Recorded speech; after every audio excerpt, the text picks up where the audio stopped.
Hello student, welcome back to 12th part of matrix class. ये आपका exercise 4B है। तो इस वीडियो में आज हम करेंगे क्वेश्चन नंबर 9 से लेकर क्वेश्चन नंबर 11 तक। ठीक है, तो देखिए क्वेश्चन नंबर 9 क्या कहता है, express as a sum of a symmetric and skew symmetric matrix. जब भी आपको क्वेश्चन में पूछेगा कि sum of a symmetric and skew symmetric matrix find कीजिए, तो फॉर्मूला जान के रखिए, A equal to A equal to P plus Q, okay, where P is your symmetric and Q is your skew symmetric. That is P equal to, ये आपका क्या है, symmetric है, तो सिमेट्रिक के लिए half A plus A transpose, okay, and Q के लिए half A minus A transpose, okay, ये दिखाना होगा। That is A equal to half A plus A transpose plus half A minus A transpose दिखाना होगा। जब भी क्वेश्चन में पूछेगा express sum of symmetric and skew symmetric matrix, तो आपको ये फॉर्मूला अप्लाई करना होगा। ओके, देख लीजिए, नोट इट डाउन। तो क्वेश्चन नंबर 9 बिट आई देखिए, 1 2 3 4 0 1 -1 5 -2। लेट ए करके लिख दिए जो गिवन है। So we have formula that is A equal to P plus Q, है कि नहीं। A equal to P plus Q मतलब ये दिखाना होगा आपको। तो पी का मतलब ये है एंड क्यू का मतलब ये है। पी आपका सिमेट्रिक मैट्रिक्स है एंड क्यू आपका क्यू सिमेट्रिक मैट्रिक्स है। तो पहले हम सिमेट्रिक मैट्रिक्स दिखाएंगे। तो for symmetric matrix P equal to half of A plus A transpose, है ना। तो ए गिवन जो है हम लिख दिए और ए ट्रांसपोज इसका हम लिख दिए, that is row is interchange to column 1 2 3 1 2 3 4 0 1 4 0 1 -1 5 -2 -1 5 -2। मतलब रो को हम इंटरचेंज करके कॉलम में लिखते हैं, तब वो ट्रांसपोज कहलाता है। तो P इक्वल टू हाफ ए की जगह ए लिख लिए मैट्रिक्स एंड ए ट्रांसपोज जगह ए ट्रांसपोज लिख लिए। जब हम करस्पॉन्डिंग एलिमेंट के साथ ऐड करेंगे तो निकलेगा 2 6 2 6 0 6 2 6 -4। ओके, ये दोनों को जब ऐड करेंगे तो हाफ यहाँ पर बचा हुआ है। तो ये जो है हाफ, इसको क्या कहते हैं, मल्टीप्लीकेशन बाय स्केलर ना। तो हम पूरा ईच एलिमेंट के साथ क्या करेंगे, इसको मल्टीप्लाई करेंगे। तो multiply half into 2, that is 2/2 6/2 2/2 6/2 0/2 6/2 2/2 6/2 -4/2। तो निकला आपका P इक्वल टू 1, ये आपका 3 एंड ये आपका 1 3 0 3 1 3 -2 ये। ओके, तो P ये निकला। तो हमको ये सिमेट्रिक है ना, पी हमारा क्या होता है, सिमेट्रिक होता है। That is P transpose equal to P दिखाना पड़ेगा। तो हम इसका ट्रांसपोज कर देते हैं। जब ट्रांसपोज करेंगे तो रो इंटरचेंज टू कॉलन होता है, तो इसका ट्रांसपोज ये हो जाएगा, है ना। तो ये पी के साथ इक्वल है कि नहीं, ये जो ट्रांसपोज बना ये पी के साथ इक्वल है, तो दिखा दिए ये आपका सिमेट्रिक मैट्रिक्स। अब हम इसका प्रूव करेंगे क्या, skew symmetric matrix. Skew symmetric matrix के लिए हमको half A minus A transpose करना होगा। Therefore P is symmetric. अब क्यू सिमेट्रिक प्रूव करते हैं। Q equal to half A minus A transpose, एक जगह लिख लिए जो मैट्रिक्स दिया गया था और इसका ट्रांसपोज करके लिख दिए। तो हम जब इन दोनों को सब्सट्रैक्ट किए तो निकला 0 -2 4 2 0 -4 -4 4 0 एंड हाफ एज यूजुअल रहेगा। जब हाफ को हम इच एलिमेंट के साथ मल्टीप्लाई करेंगे तो जो न्यू मैट्रिक्स क्यू निकलेगा 0 -1 2 1 0 -2 -2 2 0। तो ये जो है क्यू जो है निकला ये। तो इसका जब हम ट्रांसपोज कर देंगे, जब रो को इंटरचेंज करके कॉलम में लिखेंगे 0 -1 2 एंड 1 0 -2 1 0 -2 -2 2 0 -2 2 0, तो ये transpose should be equal to your negative of that matrix, है ना, नेगेटिव ऑफ दैट मैट्रिक्स। ये भी आपका प्रूव हो गया। That is therefore Q is your Q symmetric. तो जब हम दोनों को ऐड करेंगे तो जब सम दिखाना है ना दोनों का, सिमेट्रिक एंड क्यू सिमेट्रिक का, देयरफॉर पी प्लस क्यू है, मतलब पी है आपका सिमेट्रिक एंड क्यू आपका स्क्यू सिमेट्रिक। जो निकला था इन दोनों को जब ऐड कर दिए तो निकला आपका 1 2 3 4 0 1 -1 5 -2। ओके, निकल गया ना 1 2 3 जो था गिवन ए 1 2 3 4 0 1 -1 5 -2। तो इन दोनों को जब हम ऐड कर दिए तो निकल आया सेम 1 2 3 4 0 1 -1 5 -2, है कि नहीं। Therefore A equal to P plus Q, where P is symmetric and Q is your skew symmetric. Okay, तो देखिए बिट तो वैसे आप कीजिएगा, हम बिट थर्ड बिट इधर कर देते हैं। Let A equal to XAB AYC and BCZ।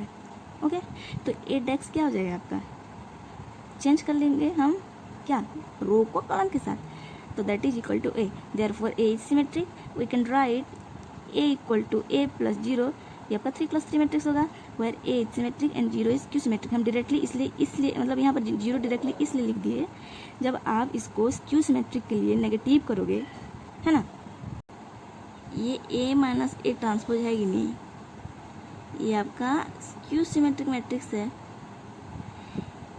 ए जब तो ए ट्रांसपोज के साथ इक्वल हो जा रहा है ना, ये इसके साथ इक्वल हो रहा है, अगर हम इन दोनों का नेगेटिव कर देंगे तो टोटल जीरो ही आ जाएगा, इसलिए हम डायरेक्टली इधर जीरो लिख लिए। समझ में आया बात है?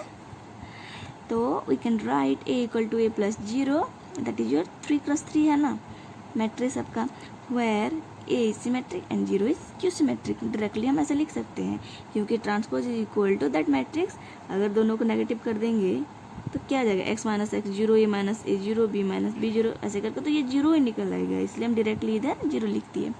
तो आते हैं हम, ये जो है सब बाकी बिट आपका होमवर्क है, ओके। तो फिर से इसको नोट डाउन कर लीजिए, A equal to half A plus A transpose plus half A minus A transpose. ये जब भी आपको बोलेगा सम करके दिखाओ तो हमको यही फॉर्मूला अप्लाई करना होगा, ओके। तो आते हैं हम क्वेश्चन नंबर, हाँ इधर हम भियाई भी कर दिए हैं आपके लिए, देख लीजिए।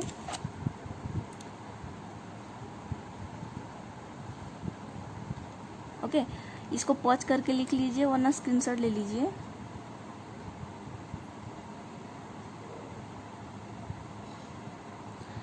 अब आते हैं क्वेश्चन नंबर 10 पर।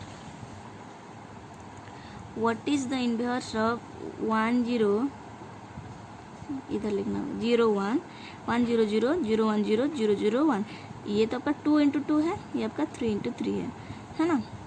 सो देखिए I equal to 1001 is an identity matrix of 2×2 order, है ना। So I square equal to I लिख सकते हैं, that is I inverse equal to I, हम पहले 11 पार्ट में हम कर चुके हैं, that is I inverse equal to I 1001. We know that identity inverse has its own inverse. Okay, तो बिट 2 देखिए ये भी ऐसा होगा जो गिवन दिया गया है 3×3 मैट्रिक्स का, आई स्क्वायर नहीं, ये आई क्यू, ये I Q equal to I and I inverse equal to I. Okay, तो 11 नंबर बिट पे आते हैं, find inverse of matrix by elementary row and column operation.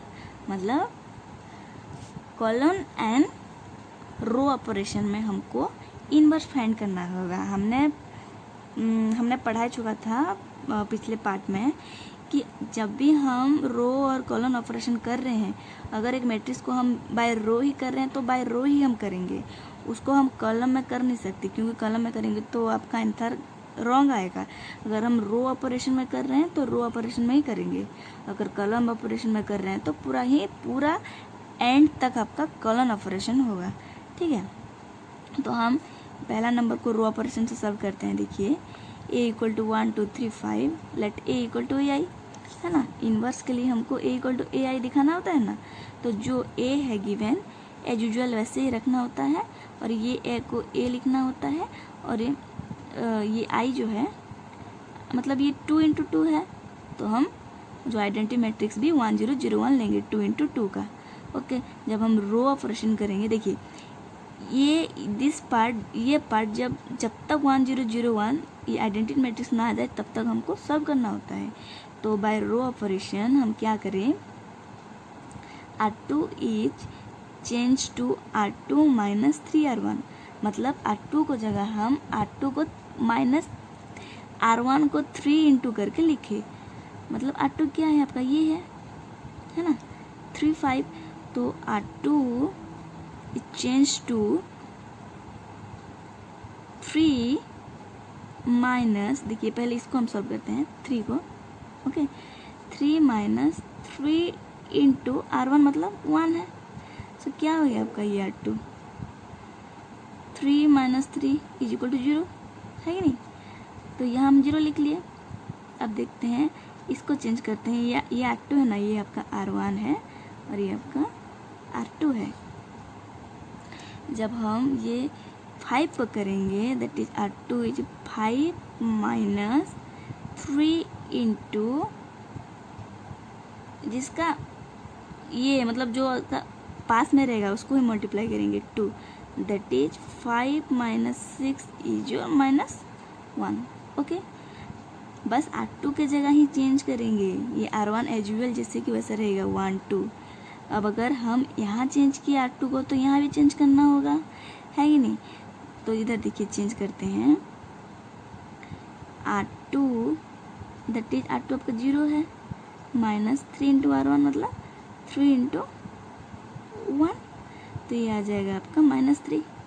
Okay, अब देखते हैं इसको 1 को चेंज करेंगे मतलब R2 मतलब 1 माइनस 3 इंटू 0, तो ये 0 हो जाएगा, तो ये कितना होगा 1 होगा, है कि नहीं? तो आपका ये आ गया है 1 2 0 माइनस 1 a इंटू 1 0 माइनस 3 1। समझ में आ रहा है ना?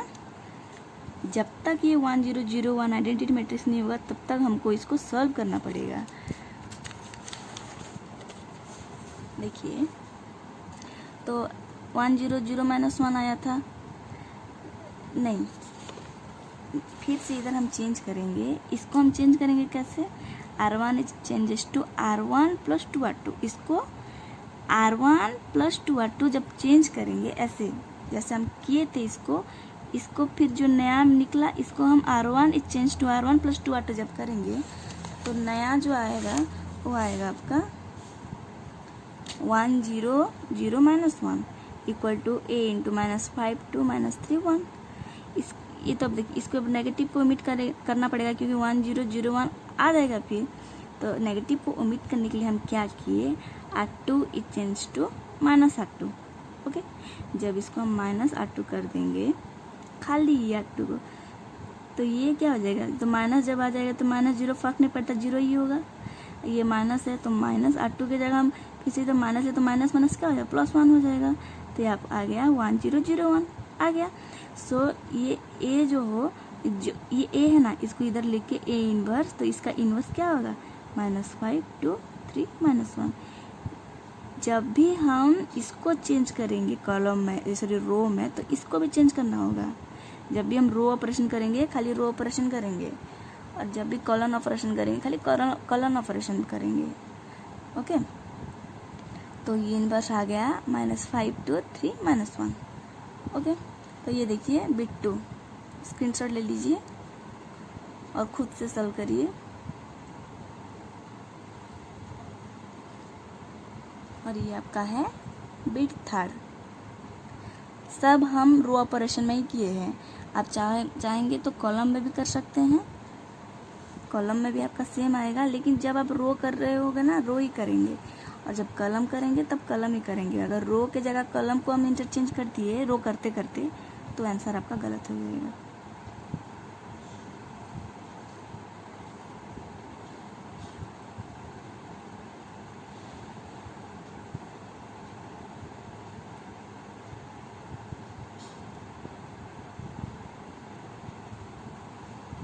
ओके स्टूडेंट, हो गया? अब आपका BI नंबर देखिए।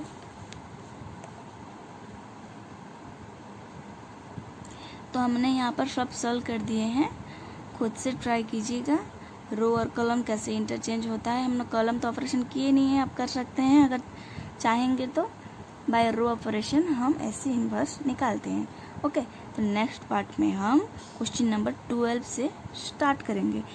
ये तो आपका 2x2 मैट्रिक्स का हम किए इन्वर्स, हम वहाँ पर जब 3x3 का करेंगे तब हम ईच क्वेश्चन का बिट को समझाएंगे आपको। Okay, thank you, have a nice day.